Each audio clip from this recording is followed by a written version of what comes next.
안녕하세요. 혈관질환 올바로 알기 캠페인 조성신, 김성철, 윤상철입니다. 아마 하지정맥류에 대해서 알고 계신다 하더라도 내가 언제 치료를 받아야 되는지 또 치료 이후에 어떻게 관리를 해야 하는지에 대해서 궁금해 하시는 분들이 많으실 텐데요. 오늘 이 영상을 통해서 속 시원히 한번 알아보도록 하겠습니다. 요즘 TV나 광고를 보면은 하지 정맥 질환에 좋은 약들이라든지 또 뭐 온라인, 오프라인에서 압박 스타킹 같은 거를 많이 팔고 있는데요. 이러한 약을 복용한다든지 또 압박 스타킹을 신고 내원하시는 환자분들이 많이 있습니다. 혹시 김 원장님께서는 이런 환자들한테 이런 부분에 대해서는 어떻게 설명을 해주시나요? 하지정맥류 일단 증상이 있을 때 약물 치료도 좋은 치료법 중에 하나입니다. 그래서 특히 뭐 최근에 나온 그런 이제 선전에서 나온 그런 약들은 증상의 호전에 도움을 주긴 하는데 그 약은 일반 약이기 때문에 어느 정도의 한계가 있고요.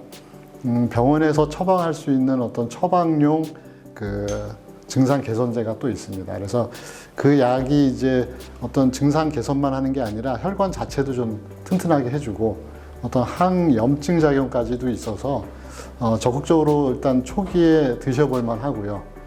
그리고 압박 스타킹을 신는다 그래서 이제 환자분들에게 여쭤보면 이 압력도 중요하고 어디까지 커버되느냐도 중요한 것 같아요. 근데 가능하면 발까지 덮어서 관절 2개를 지나는 게 좋거든요. 그래서 발에서 최소 무릎 이상까지 오는 그 압박 스타킹이 좋을 것 같습니다.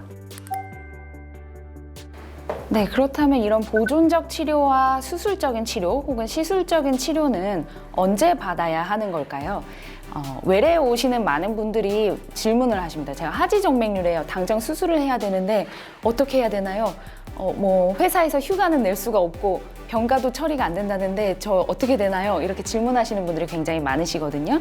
저 같은 경우에는 이런 분들이 이렇게 질문을 하시면 하지정맥류라는 것 자체가 삶의 질은 굉장히 떨어뜨리고 불편한 질환이기는 하지만 목숨이 위험한 그런 응급질환은 아니기 때문에 환자분께서 편안한 시간을 고르셔서 조금 추후에 수술을 받으셔도 됩니다라고 설명을 드리거든요.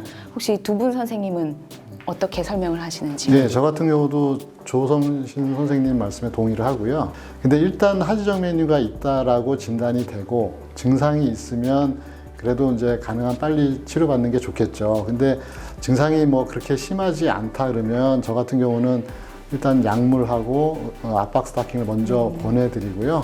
근데 보통 희한하게도 환자분들이 집에 가고 나면 진단받고 나면 증상을 더 느끼는 경우가 많더라고요.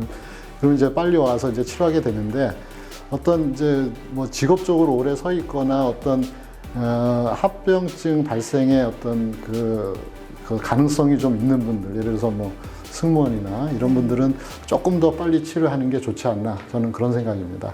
네. 혹시 교수님은? 김성철 원장님 의견에 동의를 하고요.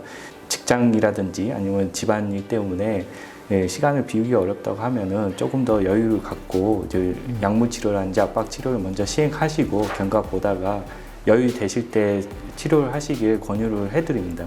근데 가끔 가다가는 빨리 해야 되는 환자분도 있긴 한데요. 어떤 환자분들에서 빨리 하시나요? 네, 저 같은 경우는 이게 가끔 보면은, 그러니까 심부정맥 혈전증은 아직 아닌데 피부와 가까운 혈관에 어떤 이제 정맥염이 있다든가 아니면 혈전에 어떤 그 기미가 보이면 그때는 저는 빨리 하는 게 좋다고 생각하고요. 그리고 아주 뭐 이렇게 드물게 있는 경우긴 한데 통증이 굉장히 심한 분들도 있어요. 그리고 밤에 이제 쥐나는 게 솔직히 이제 저도 한번 이렇게 겪어봤지만 환자 입장에서는 굉장히 불편한 증상이거든요. 이게 그래서 쥐가 뭐 하룻밤에도 뭐 3-4번 난다든가 이렇게 좀 증상이 심할 때는 저는 빨리 하는 걸 보내드립니다. 가끔 이제 하지정맥류도 심한데 발목에 염증도 심하신 분들이 있잖아요. 네, 그렇죠. 그런 경우는 수술을 먼저 해야 될지 아니면 염증 치료를 먼저 해야 될지 어떻게 생각하시나요? 근데 제 생각은 일단 하지정맥류로 인한 염증이 확실하다면 저는 하지정맥류를 우선적으로 빨리 치료해야 된다고 봅니다. 왜냐하면 이게 피부과적인 어떤 치료의 한계가 있어서 치료해도 다시 또 나빠지고 또 잘 치료도 잘 안 되고요. 그래서 제가 볼 때 이 염증이 하지정맥류로 인한 염증이다 그러면 하지정맥류 치료를 우선적으로 먼저 해야 된다는 게 제 생각입니다.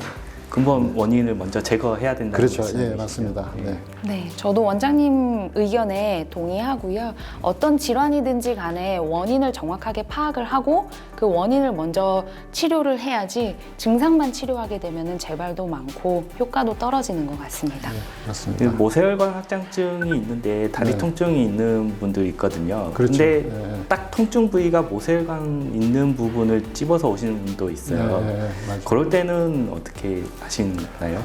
그 이제 한 논문을 이제 리뷰를 해봤더니 그러니까 모세혈관 확장증이 단순히 이게 미용적인 문제가 아니라 이거를 치료해도 어떤 증상에 도움을 준다라는 논문이 있더라고요. 그래서 불편한 부위에 모세혈관 확장증이 있다. 그랬을 때 적극적으로 주사 치료를 하면 증상도 좋아지고 물론 부수적으로 이제 미용적으로도 좋아지는데 환자한테 도움이 되는 치료 방법인 것 같습니다. 네. 며칠 네. 전에 환자분이 그렇게 딱 모세혈관 확장증 있는 부분에 통증이 느껴지고 빵빵해지고 많이 네. 걸으면 부풀고 그래서 검사를 한번 해봤더니 네. 혈액 역류가 동반돼 있는 형태의 네. 모세혈관 확장증이더라고요. 그래서 치료해준 경험이 있습니다. 그래서 모세혈관 확장증만 있지만은 유난히 이제 통증이 심하다고 하면 한번 검사를 통해서 확인해보는 필요도 있을 것 같습니다. 맞습니다. 네. 네.